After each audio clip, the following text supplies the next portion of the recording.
very quickly, let me introduce myself. Who am I and why I'm here? Well, my background is from Estonia, as you can see. So I had two hats. The Estonian hat, which is, you know, probably the village up in the north of 1 million people, 1.2 million people. And I was working for 9 years in the Ministry of Culture. I set up in Estonia in 2005, when I started to work in the ministry. I set up the culture strategic planning system in Estonia in the field of culture.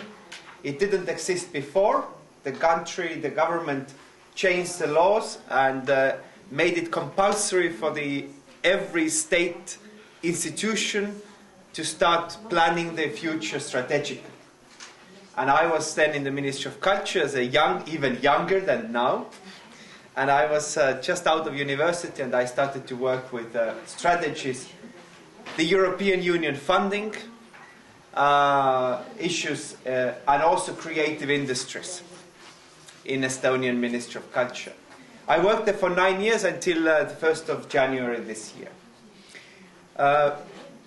Up to the last 3 years, I was nominated as the State Secretary for the Arts, for the Fine Arts. I've been telling this always, that in Estonian system, the only person in the ministry that is political is the minister. Okay? So if you are the deputy minister, that, you know, my title in the eastern countries were called some ministra or vice minister or deputy minister, whatever you call that, that's a non-political job. So I served, in my time, I served 4 ministers from different parties. It was an interesting position because then I was at the same time responsible for both creative industries, meaning the business side of culture, and then also the fine arts, meaning the ballet and opera and not museums, but publishing and film and all the others. Okay. So this is my Estonian hat. My European hat, my Brussels hat, is that I also worked for, since 2007 or 8, I worked also in Brussels in the European Union Working Group for Creative Industries. In Europe, we have a tradition since 2008, it's called the open method of coordination. That means that in addition to European Commission dealing with some issues, and you have certain working groups in Europe that are permanent, like the audiovisual group is permanent group, cultural affairs group is a permanent group. That means you have to go there every 2 weeks. There is all the member states preparing for the ministers' meetings. Okay, so that's basically it. But the open method of coordination means that countries, at any given moment, can decide to set up additional working groups, ad hoc working groups. In 2008, they decided to set up a working group for creative industries. It's, in a sense, when the permanent groups are compulsory, so all the countries have to be there, then the ad hoc working groups are voluntary. The country can be there, but they don't have to be there. Of course, they are all there, but they don't have to be there. So I was also a member of that working group, and since 2011 I was chairing this working group. I was elected by the European member states.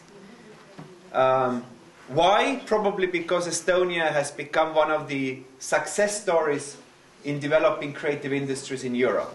And also being one of the new countries, one of the small countries, one from the north and at the same time from the east, it was a perfect choice for being a president. It's a fantastic working group because it means that you have 28 member states, an expert from each of them, a key expert from the country, coming together, working on a specific issue, and sharing knowledge, sharing experience. So basically avoiding reinventing the wheel. Basically doing what you are doing here at these kind of seminars. Okay? So we have 28 member states working together with creative industry policy. So in this capacity, I also bring you some of the know-how that we collected throughout the years. Okay? Why I will talk, I was asked to talk about in addition to creative industry policy, I was asked to talk about a bit about culture policy as well. And the reason for this is very simple as well. I was, as a state secretary, I was responsible for drafting a new culture policy in Estonia. This process, I've been talking to some of you about this process, but this process took 2 years, from 2011 to end of 2013. This was the last thing I did in the ministry. And it was accepted, it was approved by the Estonian parliament in February this year. Which was great thing about this was that this document was approved unanimously. This doesn't happen. This doesn't simply happen usually. That all the political parties, from the opposition and coalition, everybody voted in favor of this document, which is interesting because we have elections in less than a year. So in political reality, a government or the parliament will never approve unanimously of a document that the government brings. Yeah? Never. However, it did this time. Why? I want to talk about this probably when we talk about elaboration of culture policy. But the key word was inclusive process. It took 2 years because we basically talked to everybody. We physically talked to everybody. We really, really tried to build consensus. But what's the name of law? What is the name? What was approved? The culture policy guidelines until 2020. 2020? Yes. It was not an easy process, as you can imagine. I probably had hundreds of meetings, and not only with the culture sector. Not only that we organized and we mobilized practically everybody in Estonia, and it's easy to talk in Estonia because there's really 1.3 million people. It's easy to talk to everybody. Yeah? If I want to talk to an entire sector in my country, you physically can talk to an entire sector. You physically can invite them all in one room. Okay? So in Ukraine, that would be much more difficult to do.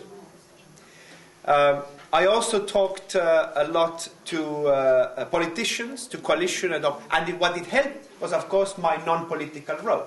Since I am not representing any political party, it was easier for me to be a mediator between the two. So why was this so important, before we go into details? Why was this important? But because if it's a politically motivated document, if it's pushed through by political force, if it's voted by the coalition votes, then the moment the government changes, the document is thrown out of the window. Okay? That's what usually happens. If it is a document that is really inclusive, if it's really agreed by most of the political or all political parties, it is a kind of like a Rousseau's, like a common agreement. It's agreement by all. What happened was a very interesting thing. What happened was that a month after the document is approved in the parliament, a month after, our government changed. So we have 4 big parties in the parliament, and 2 are in the opposition, 2 are in the coalition, and 1 of members of opposition went to coalition, and 1 coalition member. So it's completely not changed, but change places. But still a new government, new coalition talks. In any other country, they would have forget about this document, yeah? Because it was somebody else's document. Of course, now, since everybody voted in favor of the document, the first paragraph in the coalition agreement, the new coalition agreement, on culture, culture always have a separate paragraph in coalition agreements, the first sentence said, this government will continue or will start working on culture based on the culture policy guidelines. That's it. Because they were not in any other position to say, we forget about this document. Okay. I have now been in privileged position to be appointed by the European Commission to work with two governments, the government of Ukraine and government of Georgia, to help their ministries of culture to establish culture policy or culture strategy. So I brought some of those lessons also to these countries, and we've had already first meetings in those countries. I met approximately 100 people from both countries, and I've already handed in the proposal for the roadmap for those two country culture policy programs. Some of the people are here in that process anyway, so they know this very well. So maybe some of the things I'm talking about today are not new, but I still want to talk about these things. Okay. So this is the background. Do you have any questions? Let's make a rule that if you have any question, if you want to talk about something, just raise your hand. Let's just go now. You don't have to wait until the end of the my talk, okay?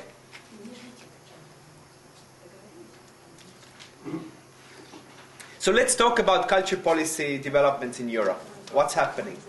I did not do any case study for you specifically for any country.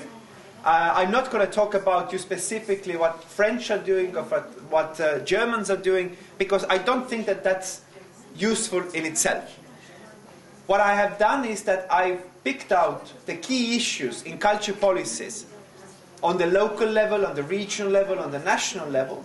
And in any time you want to have a discussion or I want to bring some examples, I'm going to talk about how different countries approach this issue. So it's more, we not take country by country, but issue by issue. Okay?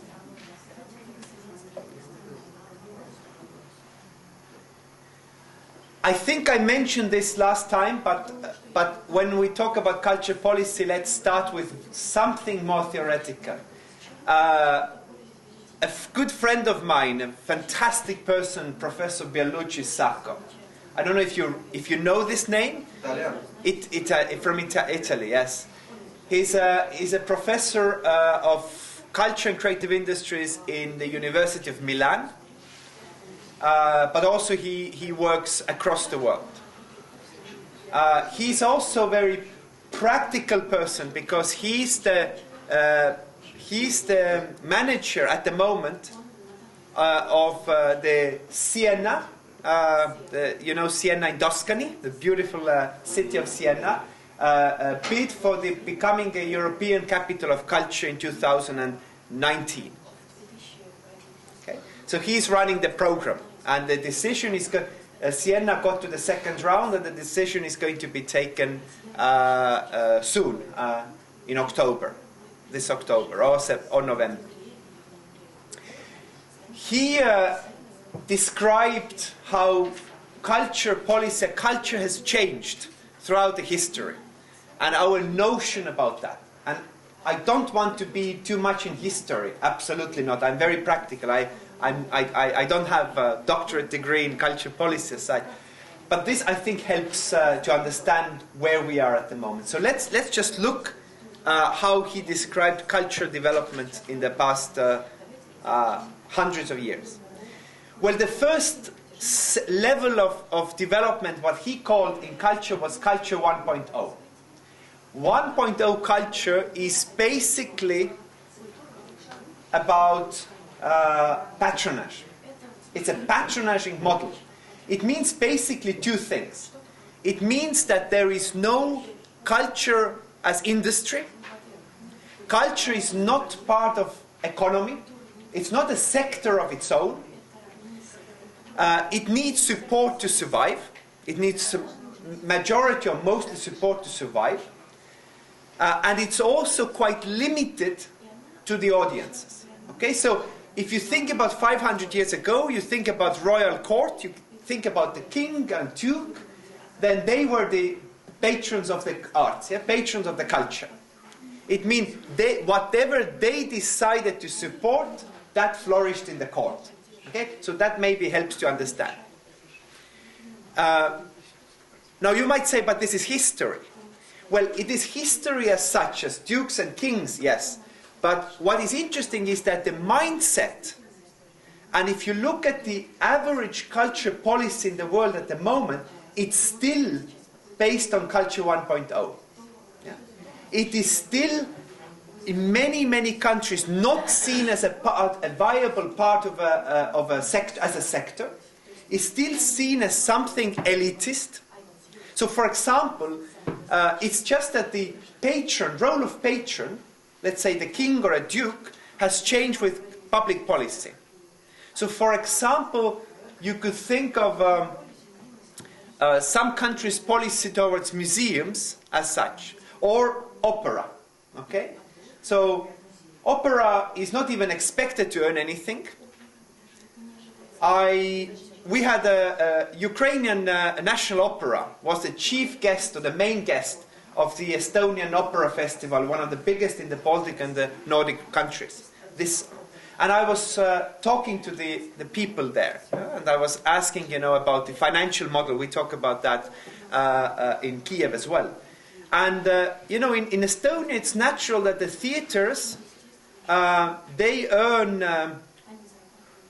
well, approximately, let's say, an average, a national theatre earns 40% of the budget themselves.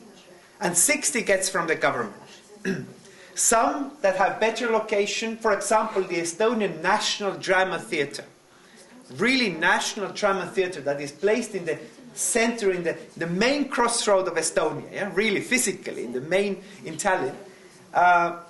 They get 50% from the government and 50% from the tickets.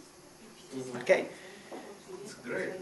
Well, that's how we see this. And of course, opera is more expensive. And opera is a bit different story. So in opera, you would say that the opera would earn 25 to 30% themselves. So 70-30, approximately. 75-25, something like that. Now, when I talked about these issues and these numbers with Ukrainian National Opera, then basically they said that they get from the government 98%, 98.5%. They earn 1.5%. Is it true? It's true, something like that, yes.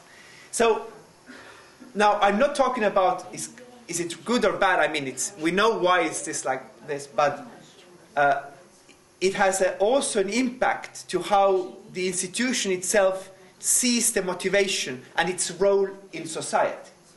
If it is used to get 100% or almost everything from the government, it's not really motivated to look towards the audience. So the audience development is a nice thing to have, but it's not necessity.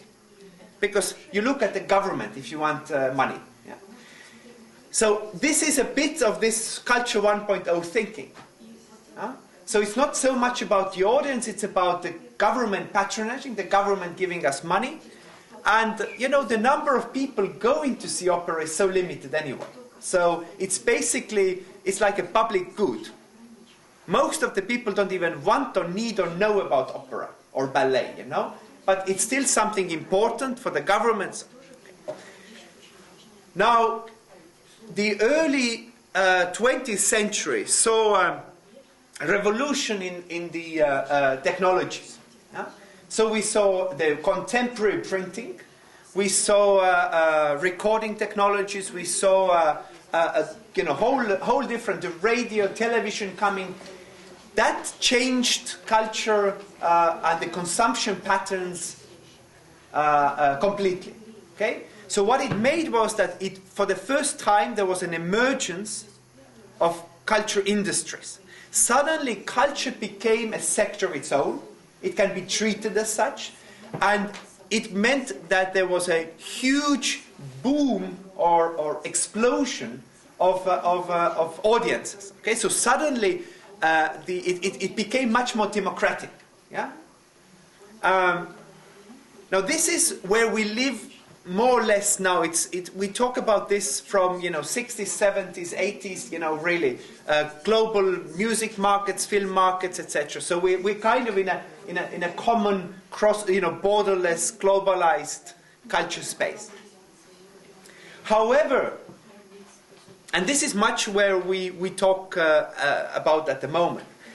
Why Professor Sacco talks about Culture 3.0 is that he claims that the second phase actually lasted quite shortly, and that we are entering at the very moment, very, very quickly into the third phase. We all understand why this phase is different from the second phase. Because this third phase means the explosion or innovation in digital technologies, social media, internet in general. Okay? Suddenly this meant that everybody's a producer. Yeah? That's huge difference. If you in 80s, or let's say 90s, or even early 2000, if you wanted to be a professional designer, or you wanted to be a professional musician, professional, it took you not only education, but it took you a very, very expensive infrastructure. If you wanted to be a music producer, you needed, it was basically impossible if you were not in the sector. You needed extremely expensive technology for recording. You needed studios. You needed software that cost maybe yearly 2 years' salary. Then you needed to have access to global dissemination networks. Yeah? What about now? You need some knowledge, but we know that more and more people are doing this without professional education. We know that. We know that to get a professional software, Mac is full of professional software. It basically costs you maybe 120 euros for a license, and you basically download it without license anyway, which is bad. And the dissemination channels, you are the master of that. Suddenly, we talk about the real democratization of culture. And I'm not saying that it's without threats. There's a lot of discussion about the quality, who's guiding the quality, who helps to select from, good from the bad, etc. So it's not only the good process, but I'm just describing where we are going. In Culture 2.0, we all could listen music. We could all get part of the global music scene. But who decided which musician will become a next global super hit? Who decided? Audience. Naivist. You're naivist. Who decided who's going to be the next superstar, the global superstar? Well, not even producers, but more or less, it's labels. The label. So a very small selected people in the global labels decided who gets the global appearance and who doesn't. Yeah? That was basically. It's not only bad, because they also invested into the development of the artist. Okay, so the artist development was there. They really invested into the PR and all of the net. But basically, they decided. Okay, who decides now? Well, it's not a clear. I mean, we are not completely forgotten this 2.0. We're not 3. But who more? Who push likes exactly? Now it is. Let's say it's not yet that it's only like this. It's more like it's still the selected people. But now it's not only their own decision, but they are scanning who puts likes or who gets likes, and that's like they take it over. So they kind of know already in advance, meaning that the level of risk for them is lower, that it doesn't work, but it's kind of mixed. Why I'm talking about this? Why is this important? If you take an average culture, I'm quite critical. If you take an average culture policy document, it's It's mostly sitting in culture 1.0. It's simply old-fashioned. It quite rarely talks about culture 2.0, talks about this kind of a sectorial and industrial or economic point of view. Okay? And almost never talks about the third. Almost never talks about culture 3.0. Okay? So that's why I'm talking about this contemporary culture policy. For some countries, it's really, really difficult to accept 3.0 because it's difficult to control it. We were just talking about yesterday when I was undersecretary. One of the biggest debates we had, in Estonia, we created a program to support e-books, the development of e-books. And of course, there was a lot of scare from the publishing and from the writers. Like, does that mean that books, the real books, the paper books, are not anymore support? You know, this kind of a what's going to happen? What's going to happen? And then you very often hear these claims that they say people don't read anymore as much as they used to. You've heard of this? People don't read anymore as they don't write. This is absolutely wrong. People read today more than they ever read before. Okay? They write more than they ever wrote before. The thing is that the way they read is different. Content. Yes. Different. It's Content. Content or not content, but the way that they usually nowadays the problem is that it's short text. The people, especially young people, have really difficulties to concentrate on longer text.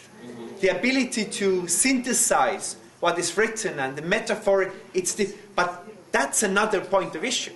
The issue that physically they read more. We are 24/7 in our iPads, iPhone, we're reading something. It's just different. Yeah? So this is kind of a switch from 2.0 to 3.0. We have to understand how this works. I don't know how much you follow the big global issues at the moment, but for example, one of the global issues is to do, again, with e-books and the issue with Amazon. You know, Amazon is now again fighting with famous writers who think that there is some kind of a monopoly situation, and they kind of, you know, I don't want to go in details of that problem, but again, this is exactly this being in the middle of 2.0 and 3.0. Suddenly, what Amazon is trying to do is, or the claims it tries to do, is democratize the way that publishing is done. Suddenly everybody can be a publisher. We can all give out books, you know. On one hand, this is fantastic. It's fantastic that for the first time, if we have a book, we can give it out quite easily, low cost. On the worst side, if you ever, I'm a Kindle user myself. If you try to find a good, solid book in Amazon, it's almost impossible. Because there's so much trash you wouldn't read. Okay? So what you do, you still go to the New York Times book bestseller list. So you still depend on, you know, peer reviews. Anyway. I have also introduced this in Ukraine and in Georgia.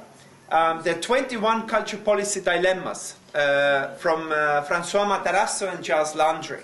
You probably heard of that, some of you, maybe some of you not. Basically, this is, in my view, one of the great tools to analyze any culture policy. Okay? To analyze the situation in country, in terms of culture. I'm going to go through them one by one just to open a discussion in some of them, just to see. It doesn't give an answer. It's not saying one is good, the other one is bad. It gives you a scale. It says it's basically scale, 24 scales, two extremes, and you can basically say where in your country you think you are. When in Estonia, when we did our culture policy, we drafted a group of, or we combined a group of culture policy specialists, analysts, scientists. And we asked them to do a research, a study, based on those 21 dilemmas. Okay? So let's go and let's see what they say. Okay? So the first 4 are about framework. Culture as the arts, or culture as the way of life. I probably have heard this dilemma a lot, many times. Basically, are we going to look at culture very narrowly? Is it only the arts? Is it only the fine arts? Or is it everything?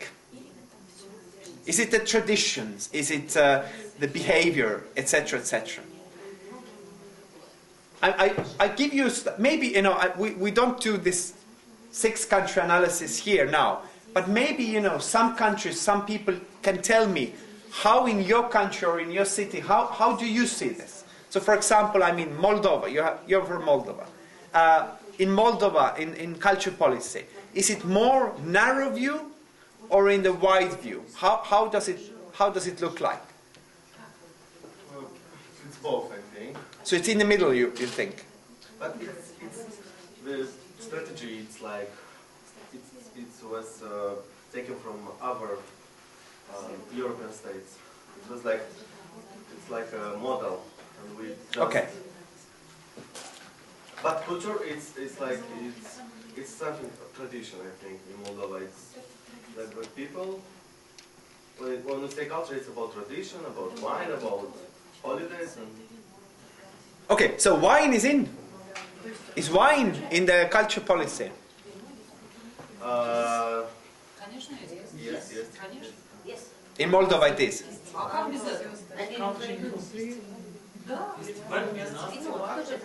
don't know about the paper. I say what No, I'm asking about the real policy. I mean, the paper, for example. Okay. I don't have now a concrete answer. Yes? Yes, okay. It's about... I think wrong. Wrong. Again, it's just a tool to analyze. Let me bring you examples. Now, in the emergence of not only creative economy, but more also the concept of experience economy. More and more people have national cuisine included in the culture policy or creative industry policy. Cuisine, kitchen. Yeah? In the Nordic countries, one of the priorities for the Nordic countries, for example, in the Nordic Council of Ministers, is Nordic food. To increase the level, and not only, I mean, it's not about restaurant industry. It's about kind of a traditions, it's about promotional way of life, etc. It's about culture. It's intangible culture. It is intangible cultural heritage. It is, in a sense, of intangible culture sector, yes. So in the Nordic countries, if you would understand this, you would say they are more on the way of life side. Yeah? So it's the ledge vision, ledge. It's, ledge yes. vision. Yes. It's larger, absolutely. Okay, anyway, that was the first dilemma. Is it only very narrow understanding of institutions, etc.? Not only institutions as such. For example, is culture industries, is creative industries included or not? Not in all the countries. Let me bring in a very clear example. The fastest growing, and we're going to talk about creative industries, the fastest growing sector in Estonia, in the last 4 years, 62% increase in the turnover of the entire sector is the game industry.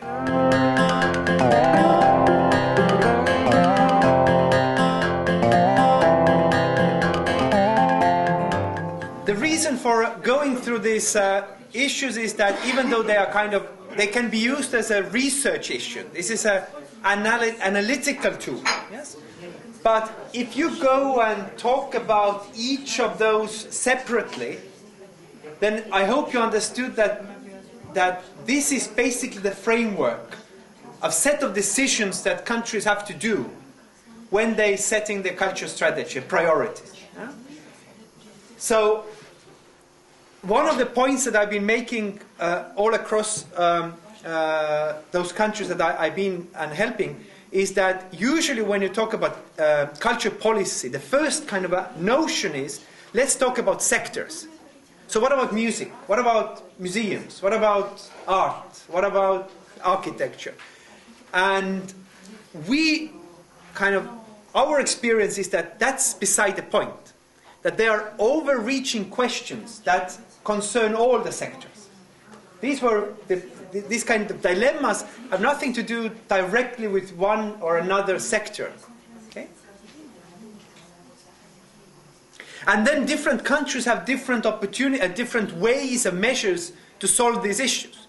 So for example, let me bring you an example. One of the major cultural reforms in Estonia that has been happening in the last, let's say, 10 years and is almost finished now, and I was in my sector, I helped to finish it in the fine arts sector, is the kind of a privatization, let's call it the privatization or semi-privatization of cultural institutions. There was a clear understanding that since we, in a ministry, we wanted in Estonia to, in a sense, decentralize, we wanted to insulate cultural activity from the political process. That's the first thing. Secondly, we wanted that the institutions pay more attention to audience, that they would look more to the markets. They would need to look more at the quality of the service. They should not feel too comfortable in being in the ministry, under ministry umbrella. Then the decision was taken that that the cultural institutions in Estonia should be turned from government institutions, controlled directly by the ministry, to private foundations. It was started in 2003-04, when the first ones were turned into kind of pilot cases. They worked very well, and by now, all the Estonian national theatres are turned into private foundations. I finished the last 4. All the music institutions in Estonia are turned into private foundations. Even National Symphony Orchestra is a private foundation. And most of the museums. And at the moment, the remaining museums are being turned into private foundations. Now, in Estonia, there is no such a thing as a public foundation. So it's only 2 opportunities. You either are a government institution, meaning a government-controlled public body, or you are under private law, a private institution. Even if you are created, founded by the government, you still act under the private law. What does it mean? Why is this different? First of all, it means that the everyday decisions are delegated down.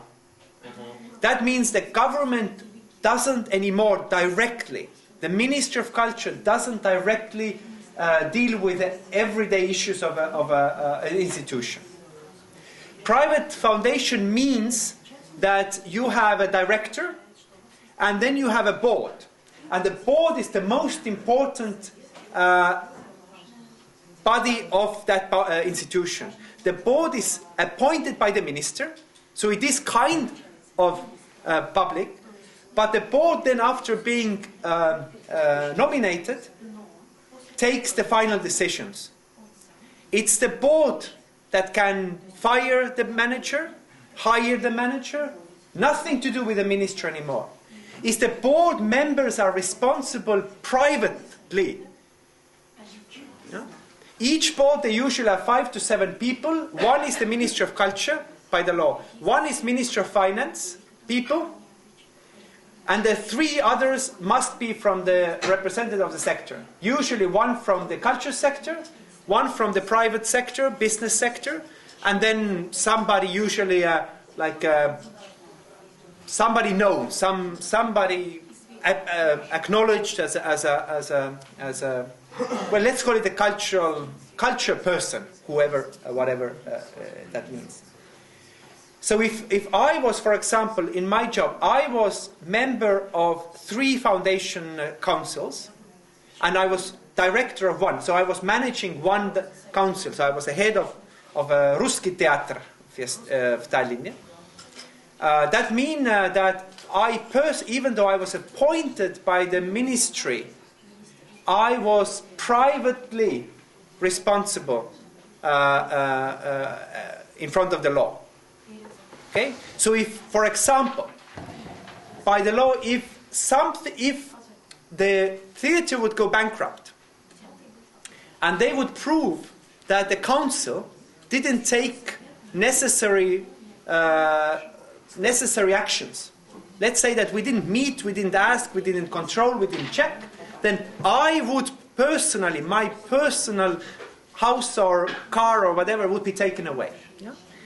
So this is this very, very private foundation approach. It also means that when you are a state institution, you get funding from the government very strictly. You are getting money for investment, you get money for salaries, you get money from communal electricity. If you want to make changes, you have to ask from the government. If you earn money, well, how can you use the money? In some countries, you need to give some back to the government. All these issues. If you're a private foundation, absolutely no question whatsoever. The government gives you one sum. You can do whatever you want with the sum. Yeah? It's not the ministry that agrees the budget.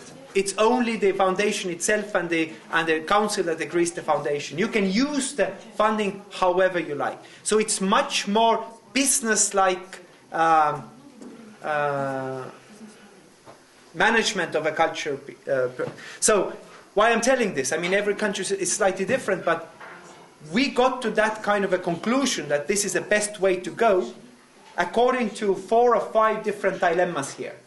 When we look about decentralization, centralization, when we looked about the reason to, the need to look to the audience, to earn more money themselves, etc., etc. I told you last time, I think in Baku, that Estonians are crazy for music and crazy for theatre. In Estonia, we have 1.2. Last year, we had 1.2 million theatre visits a year. Estonia has 1.2 million people. It's easy to remember. And the average ticket is very high, and it's impossible to get tickets. I don't know. It's impossible. If you want to go to any of the theatres in Tallinn, you pay 15 to 20 euros. Opera up to, the best tickets up to 40, 50. No problem. Anyway, so that's the tool that we have been using. So let's look at very quickly what do contemporary culture policy have in common. When you look at the core issues, this is a slide that I don't want to stay too long. Here are the issues that almost every culture policy talks about. They are very simple. You all know about that. So you usually talk about the value chain of culture. You look at the creation part. You look at the artist. You look at about production. You look about publishing. You look about concert organization, theaters, etc. Look about dissemination, and you look about protection and preservation of culture. This is usually covered in most of the culture policies. You look at about the buildings and the content, what happens inside the buildings, naturally. You need to look at the culture institutions, the public institutions, and you look at the role of the non-governmental sector, quite usual. You talk about artists and the social guarantees, salaries, pensions, usual stuff. Usually you talk about culture funding mechanisms, how do you fund culture? And usually very narrowly you talk about subsidies. Legal framework, what laws are necessary. By the way, this is something that Estonian culture policy goes contrary to most of your culture policies or the discussions here in this country. And I'm not wanting to say it is bad or good, because it probably means that we have different context. Okay? So it's not good or bad, it's just different. In Estonia, the way that we understand it, the way that went into this culture policy is that we need as few laws as possible. We don't need cultural laws. There are only very few laws that we actually need. I have been debating the culture sector in Estonia about this issue all the time. Everybody wants the law. Yes? Everybody wants the law. Now, when you start asking, why do you want the law? Usually the answer is very simple, or you get to the core. They want the law to get money. Now, to get money is not the best reason to have a law. If there is a political will, you get the money without the law. If there is not political will, you don't get the money even if you have the law. You agree? Yeah. Law is, in my personal view and in Estonian view, law is the right answer if you have issues to regulate. Okay? So, for example, our most fantastic, choir tradition, the Estonian song and dance festivals. People want to say, we need a law on song and dance festivals. It's UNESCO protected, all of this. We need a law on song. So what do you want to legalize there? What? A repertoire? Or what? How they stand on the scene? Or what? Yeah? They want to say that there needs to be funding, but they have funding. They have a huge funding, and not only every 5 years when it happens, but also in the middle years. They have lots of funding. So why do you need a law? Okay? Anyway, the last one is relationship between national, regional, local, and private level culture. Okay? Culture is not done on majority level, on the national level. Usually, the closest to the real culture people are the local level, the municipalities. Yeah? But they have the least money. So that's always this problem. Anyway, I didn't want to talk so much about this, but about the next slide. And this is the list of things that the contemporary, if you look at almost all the European culture policies that have been accepted in the past 5 years, you see that these are the new issues that are being discussed and that has become prominent in the culture policies, okay? And this is also in the roadmap for Ukraine and Georgia that I've been taken, saying that we need to, I propose that we need to enlarge the way that we discuss culture policy, okay? So what are these? There's 2 slides, 11 things. It's about culture diversity and diversity of cultural expressions. This is also based on the UNESCO 2005 convention. It has to do also with the famous French cultural exception.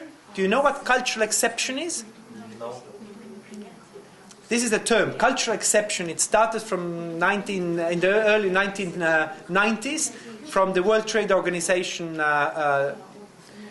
discussions, and it is kind of coined by French government, who said that even though we have a liberal trade agreement, it's even before UNESCO convention, that cultural exception means that within the cultural production, a cultural trade, since culture has, in addition to its economic value, it has its cultural value, then countries have a right to have extra protection measures. So basically it's a protectionism. Okay?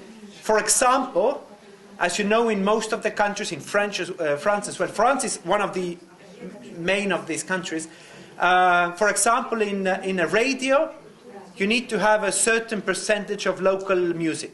Or in European Union, not local, but European music. Okay? Okay? In a free trade and WTO kind of a logic, you shouldn't have that. How can you have a percentage, a quota on films that you show on cinemas? How come? It's free trade. But culture exception means that it's not only about products, but it's about a film industry, is about national identity as well. So to protect, absolutely. Do you agree? It is, well, that's a cultural exception that was written in. Many countries have had this clause. For example, I don't know how much you follow this, but you know that European Union and the United States launched last year the free trade agreement negotiations. Yeah. If this happens, this is going to be one of the biggest developments in the trade development of all times, probably. Yeah? Creating a free trade space between Europe and America. We need to down this thing, yeah? Sorry? It's working or? No, it's negotiations at the moment. And when the European Council, meaning the European member states, gave the right, they had to vote if the European Commission can start negotiations with America, then it was almost vetoed. Almost vetoed. And why? Can you imagine? This is fantastic. It's the biggest trade discussion of all times, probably, between two biggest players of the world. And it was almost vetoed because of France.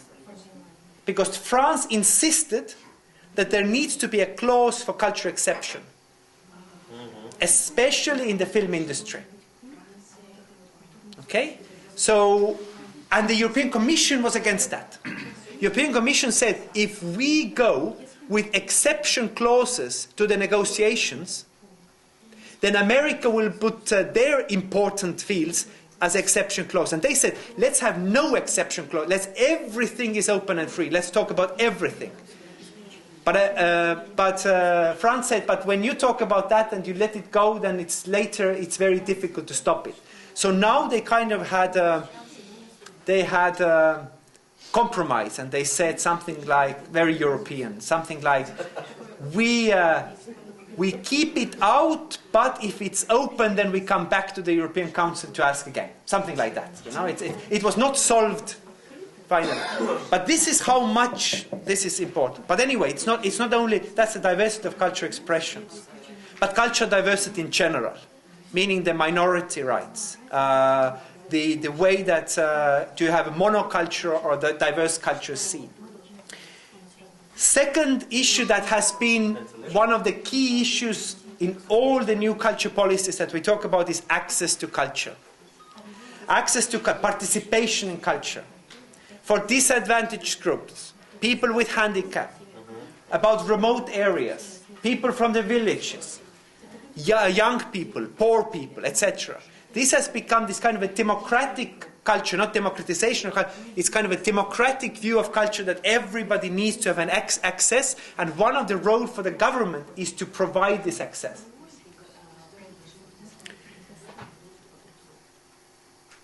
Third, that everybody talks about at the moment, it's cultural education. Really, really big problem. When we talk about cultural education, we talk about two different things. We talk about education from the kindergartens, from the elementary. So how culture is in education system. But we also talk about higher education in culture. We talk about the quality of education that comes out of culture. We talk about how other sectors are getting culture creative input in their curricula. We also talk about how we get culture managers. Okay? I've always said this example in the creative industries. If you have, for example, even in Estonia, you have a designer studying in Estonian Academy of Arts for 5 years to get a master's degree. And then you have an engineer working in the Tallinn Technical University for 5 years to get a master's degree. In those 5 years, they never meet. There's not a single joint program where designer would meet engineer. And then they say they have to work the rest of their lives together. Designers, engineers, they have to work together. And then they say, but we don't understand each other. We don't talk about the same language, you know. Da. You have to start when you're in university. Anyway, fourth, everybody talks about culture. I haven't seen a culture policy without culture creative industries issue included now. So that means entrepreneurship in culture, the business, the regional development, to talk about innovation and new technologies, creative incubators, capacity building, etc. Okay? So culture is seen more and more also as a force, a engine for entrepreneurial dimension. Fifth, it's about intellectual property rights and a fight against piracy. It's basically how the artist can retain the right for the creation and how they can capitalize that.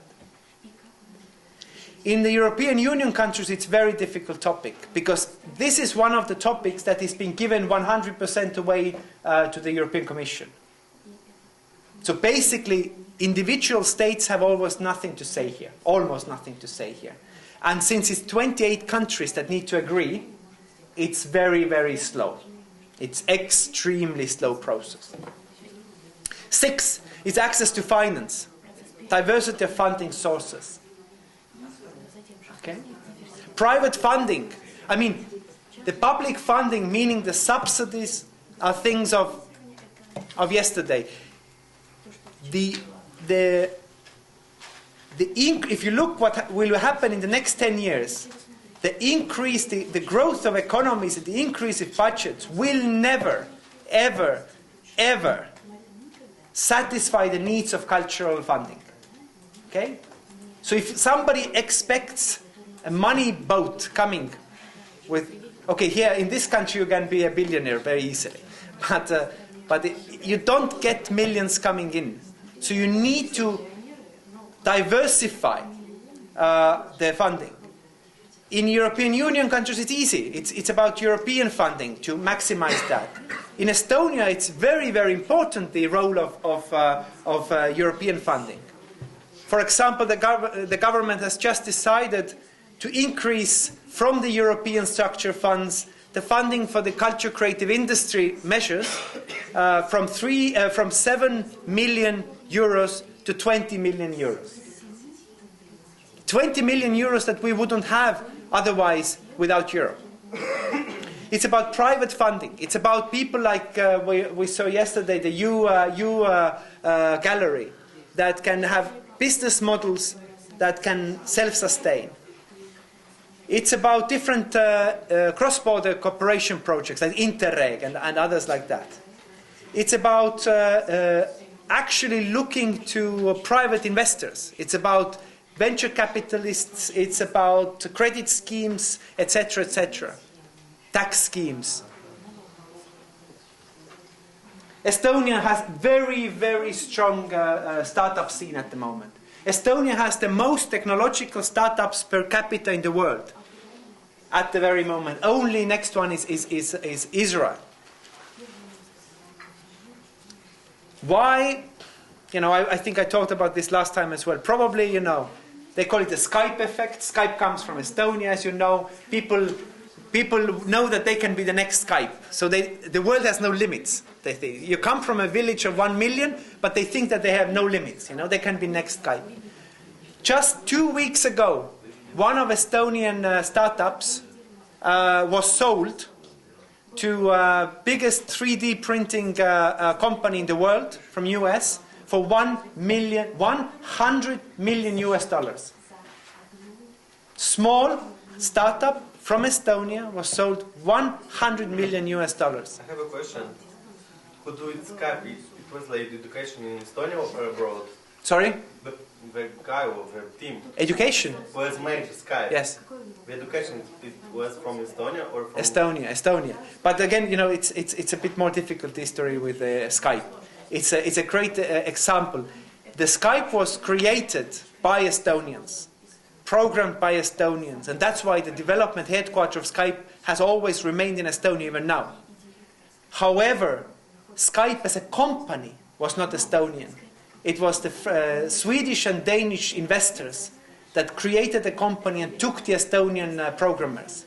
Okay? So for example, I mean, Estonians have been very good in promoting Skype as their own.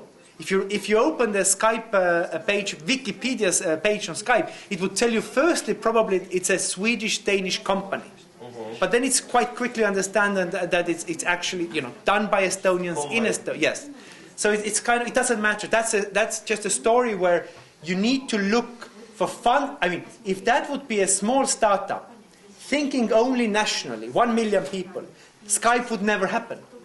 So you need investors from abroad to bring them in early stage. Your good news is because it's a good education in Estonia. Oh yes, absolutely. So I ask you.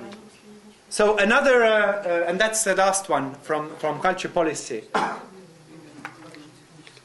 7 issue that everybody talks at the moment, every culture policy. It's about mainstreaming culture in other policy areas.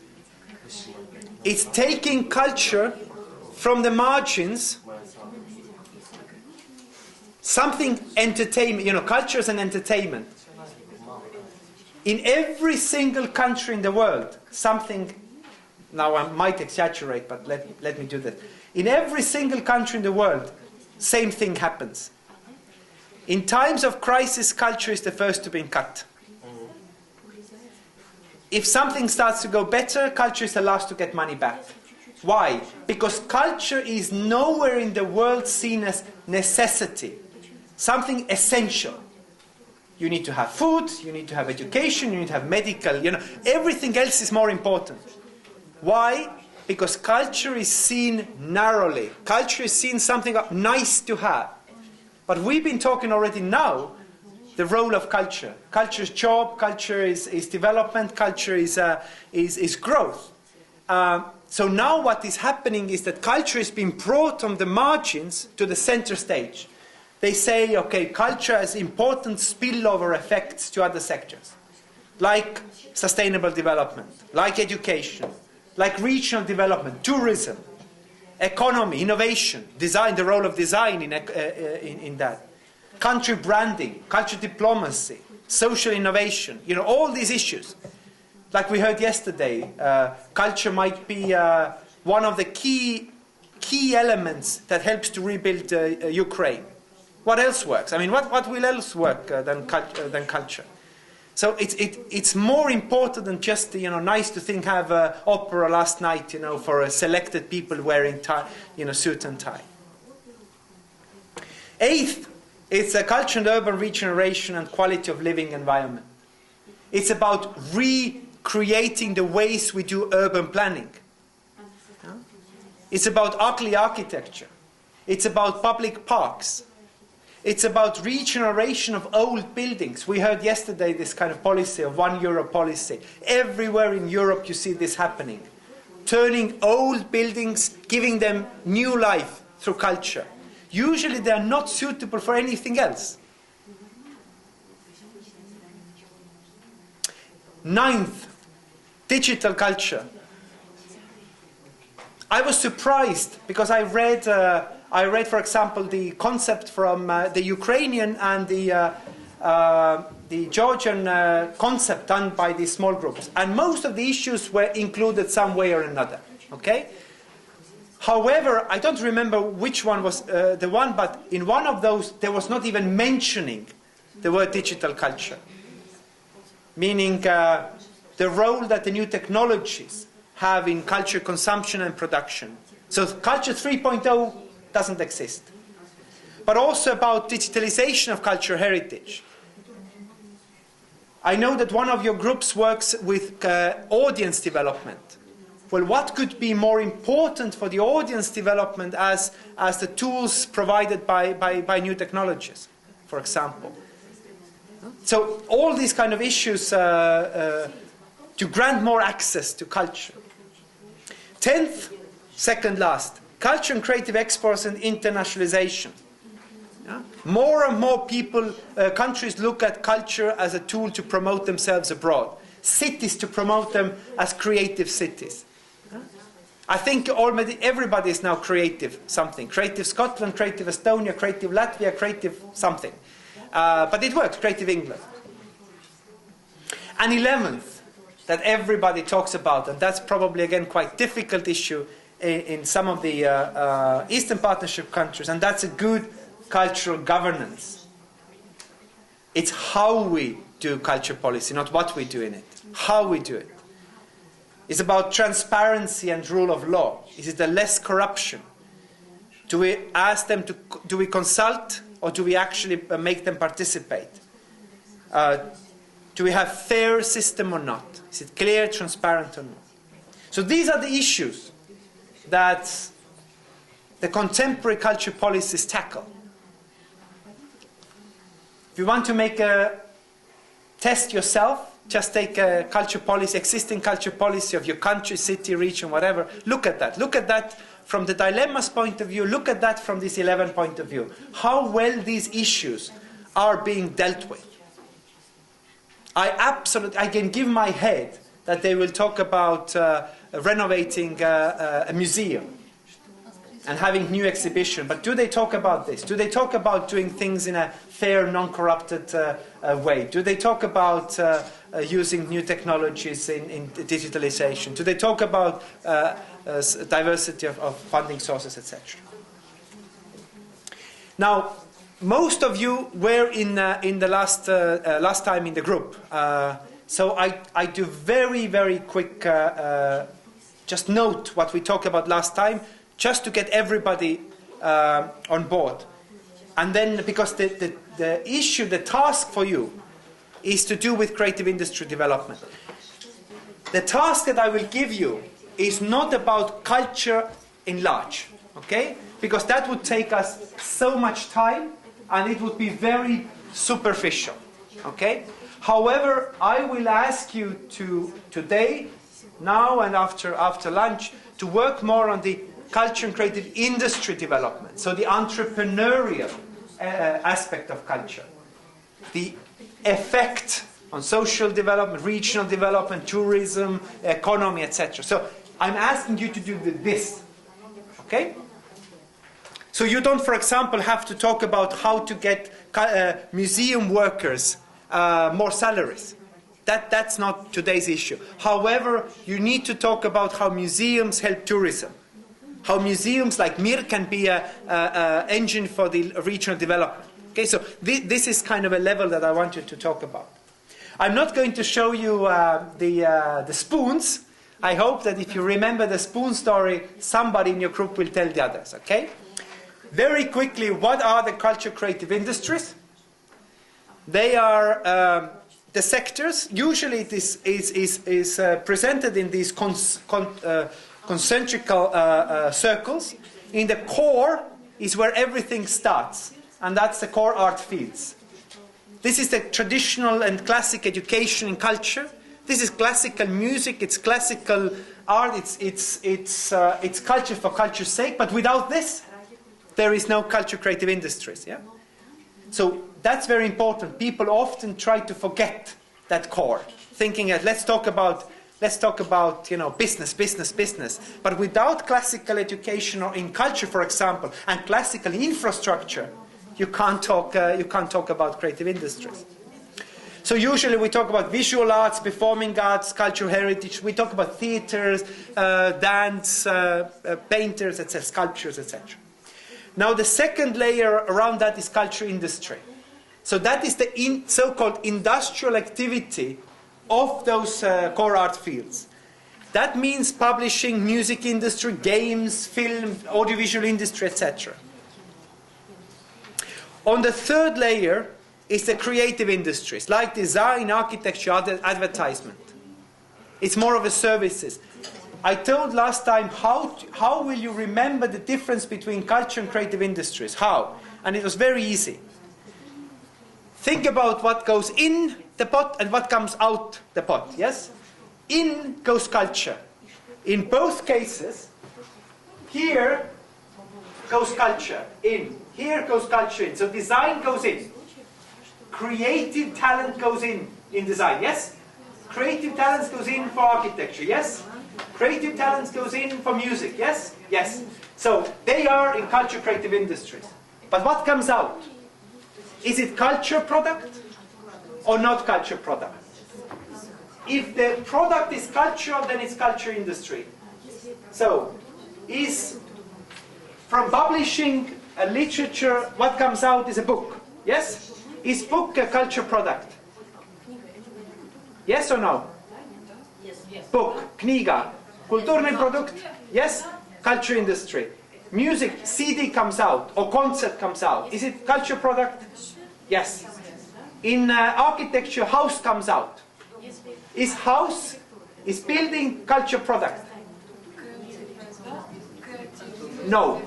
That's creative industry. Meaning the product in the end is not cultural, but it's a culture service to make the product. So for example, design. Designer makes a chair. Chair comes out. Is that a culture product? No, it's a chair, yes? So that is it's a very simplistic, sorry for that, but this is how it's easiest. And also maybe the third one, advertisement. Do you run from the television when you see another 10 minutes of advertisement? Yes. Is there anyone who would say advertisement, commercial is a great culture product? No. We hate it, yes? So, but what goes in, what do we need to make advertisement? Do we need musicians? Do we need musicians? Yeah. Do we need graphical designers, artists? So we need a lot of culture going in, but what comes out is probably not culture as such. Yeah? So that is also why advertisement is in creative industry. And then around this, the last is a creative economy. That means these are the connected industries that depend on culture creativity. So let me bring an example of tourism, yes? So tourism lives off the cultural content. Archaeology, old towns, churches, museums, festivals, etc. Okay? So tourism itself, all itself, I mean the eating and sleeping and transport, that might not be culture, yeah? But it lives off from culture services. Okay? Also high-tech sectors. Anyway, that's the basic definition. I mean, that's the nomenclature that we talk about. I showed that last time. The point here was that even though Europe looks very united, Europe is not united, and different parts of Europe have different focuses. And since I was chairing this working group with 28, it was always very difficult. When you talk with countries in the south, and you mention the word culture creative industries, they right away understand and focus on culture tourism. Like one-on-one. They understand that. A lot of people go to see, great archaeological sites and Acropolis and all this. So they give a lot of money there. They understand tourism, culture tourism as creative industries. When you talk about the countries in the middle, like France, like Germany, they talk about great major culture industries. They talk about music industry, they talk about audiovisual film industry, etc. Design. But when you talk to about creative industry in the Nordic countries, Nordic, Baltic, Benelux countries, Holland, Belgium, even though they also include culture tourism, they also include the major industries, then they usually concentrate on new technologies and innovation. So for example, if you would hear Estonian speaking about culture creative industries, he talks about, we have games, yeah? We have new applications, we have new technologies, our game sector growth. We are selling the startup to US for one. We talk about this kind of new elements. And the Greek expert will talk about how new innovative ways of museum programs help to get more customers. Where do you think Eastern Partnership countries are? Tourism.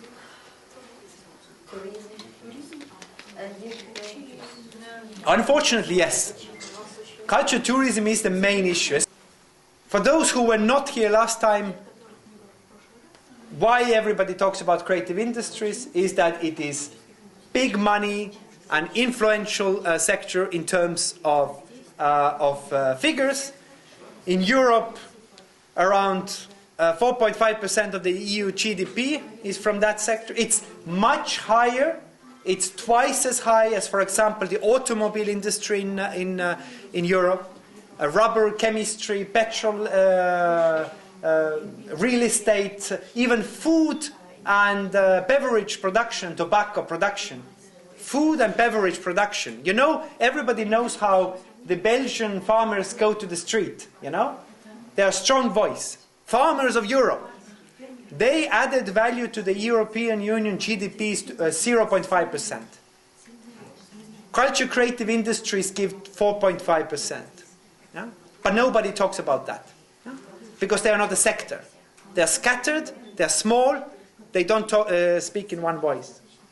8.5 million people in Europe work in that sector. It's jobs. Yeah?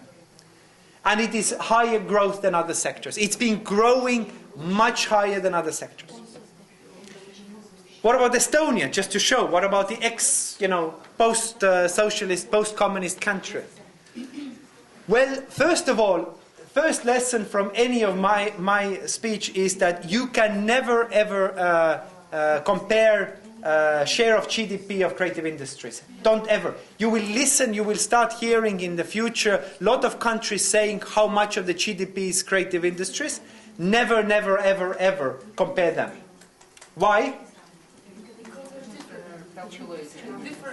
Because, exactly, because there is no, I don't know if you know this or not, but because there is no joint European definition of creative industries.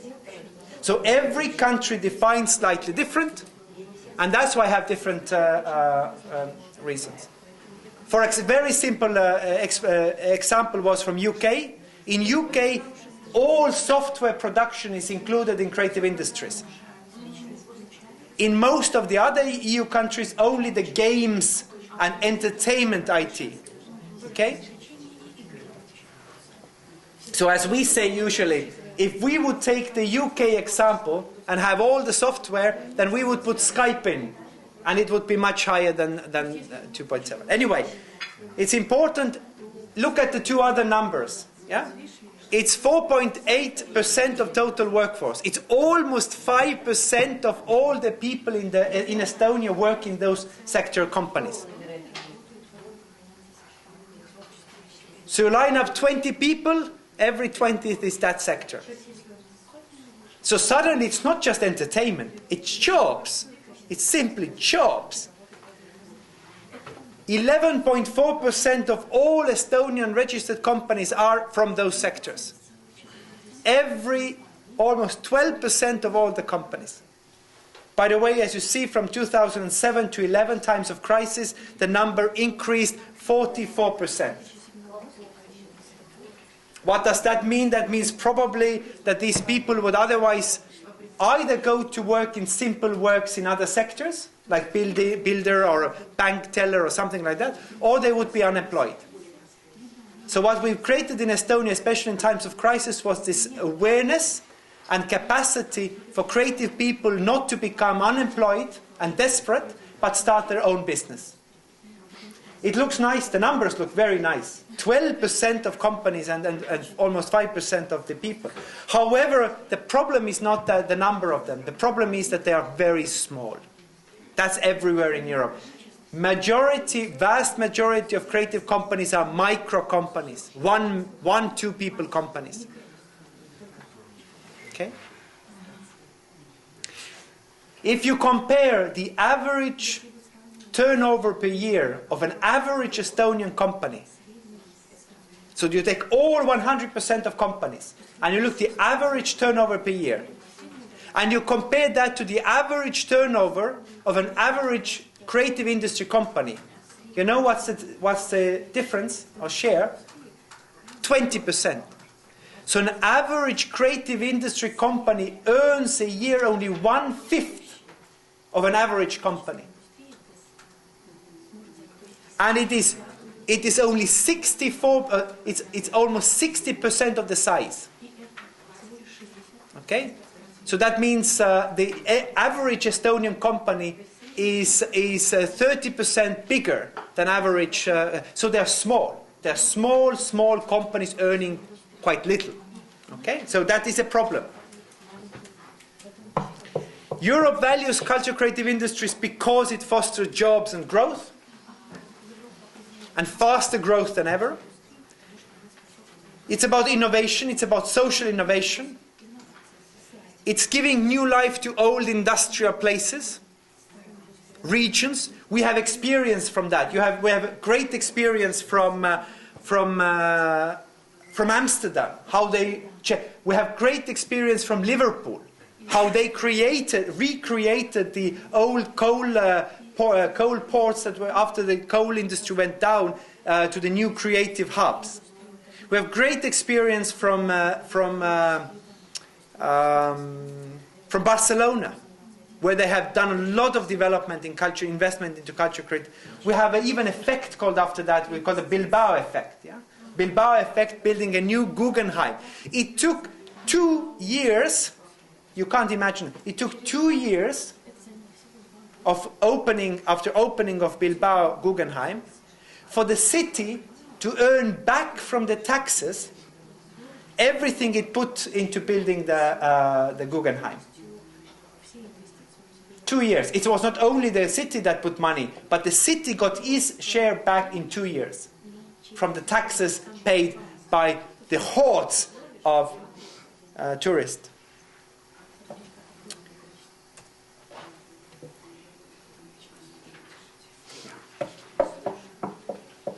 Before we go, second last slide, and then we start with our practical parts of our session. We talked about this last time quickly for those who are not here. So what's the problem with the sector instead of a part that they are micro enterprises? The problem is that, and why so many countries are talking about creative and culture companies, is that they were nowhere welcomed. Culture didn't take them seriously because they're commercial, and the old culture policy looks culture very narrowly. Okay? Business didn't take them seriously because they're culture. So usually they were not welcomed anywhere. They have high volatility. They grow quickly, but then also during the times of crisis, they are the usually first that have been cut. That's usually, creative services can be cut quite easily during the crisis. They have very big difficulties to get money from the banks, from investors. Why? Because the capital is intangible. How? I mean, if you're the plant manager and you produce tractors in Belarus tractors, yes? Then and you want money from the bank, what can you tell the bank? What can you show the bank? You can show them 1,000 people working. You can show them physical space, room, machinery, they can touch it. It's a real estate, a land. You have patent, you have machine, you have custom, everything is there. What about culture creative industries? Most of it. Intangible. How do you assess what's the value of a song? What's the collateral?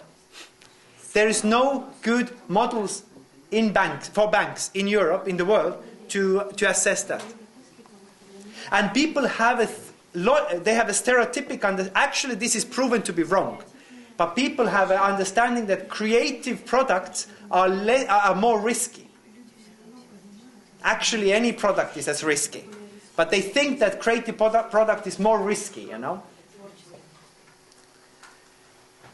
the last thing, that the job there is atypical.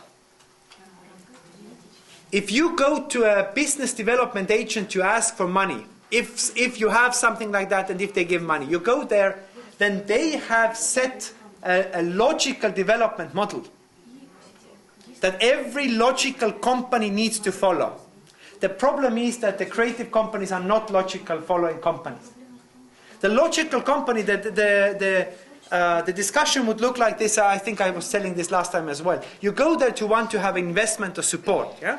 And they would say, okay, let's assess your business model. So you have one person today, okay? Or two persons today. In 2 years, after our support, how many people do you want to have? And you say 2 people.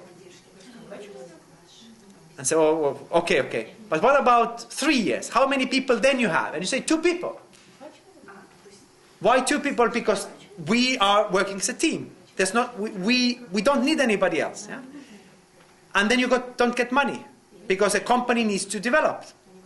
By the regular company understanding, you need to get more people, you need to grow, and if you don't want to grow. But why the creative companies don't want to grow? Because it's atypical jobs. It's a very project-led. Today we do a project together with you, because I need your skills, you need mine. Then we get a very interesting proposal, and we ask her to join us. So now we are working as a 3. Then this finishes, you drop out, but we 3 continue with you. Okay? So this is very project-led. You know, it depends on seasons. It depends on skills we need. So the last slide, you have that in your materials. It's also translated into Russian. I hope that you've read it or that you've gone through. This was a very sketchy model of how to develop creative industries created by the European Union Working Group. It tried to, very quickly to say, it tried to do things. Firstly, it tried to kind of map different activities you need to take into account when developing creative industry. So basically, there should be almost all the elements there. Okay? Second thing it wanted to do is show a bit of logical order. There is no, you cannot copy-paste. You cannot take it to your city and say, okay, it works like this. No. But more or less, it kind of tells you a logical progression of how things work. Yeah? So remember, the story of this was simple. Here in the middle, these are the elements, the measures, the things, the tools you can do as city, government, or whatever level to develop the industries themselves, yeah? To develop, to help the creative companies and organizations. And we worked on that, and everything was fantastic. We saw from Europe, we saw so many fantastic practices. But then we understood that even though in some places there are fantastic practices, there are creative, we have in Estonia, we created 3 creative incubators, we have all these kind of things there. But what we found out was that there are so many places in Europe that nothing has been done. And we were asking why? Why, if it's all there, why has nothing been done? The money is there, they can use European money, but they haven't used it. Why? And we understood that before you can talk about what you can do for the companies and organizations and managers and all of that, there's something before that. There's something before. How do you start it? There's nothing. Here, access to finance. We talk about venture capital, yeah? We talk about business angels, we talk about new private... But when I go to a country, a place that has never heard about creative industries, and they hear me talking about venture capital, they would say, are you stupid? Are you crazy? I mean, what planet are you living on? Yeah? So that's why we created a step before. That's creating preconditions. Starting with mapping and starting what you have. Creating alliances, having people from departments of education, culture and business together, regional development, having people from universities and private sector and state sector. So you have all these key partners there. Who is responsible on the national level, or the regional level, on the city level? Who is the face of creative industry? Starting to raise awareness about this, talking about this. People need to know, the consumers but also the producers. Information about creative industries, and set a strategy, policy and actual measures, supporting measures in place. It's kind of a thing that you need to have to move on the second level. And when this is done, the third layer is the main, I told you about one of the key issues is mainstreaming culture, meaning putting culture in the core of other policy areas. And this is it. So it's not only how you make your design companies, music companies, architecture companies, museum, you know, how you make them work better, or how you support them, but how you actually make them work better with other sectors. Okay? So here, might talk, for example, MIR. We might talk about how they can do a more professional promotion of their activities, how they can set up or develop the activities, the services that they provide. Yeah? So we can talk about how to strengthen MIR complex as such. But then, when this is done, we might talk about how we connect Mir complex with tourism industry. So there's a real, and there was a question yesterday about that, you know, how is the cooperation with the tourism agency, okay? So this is kind of a logic between the second and the third.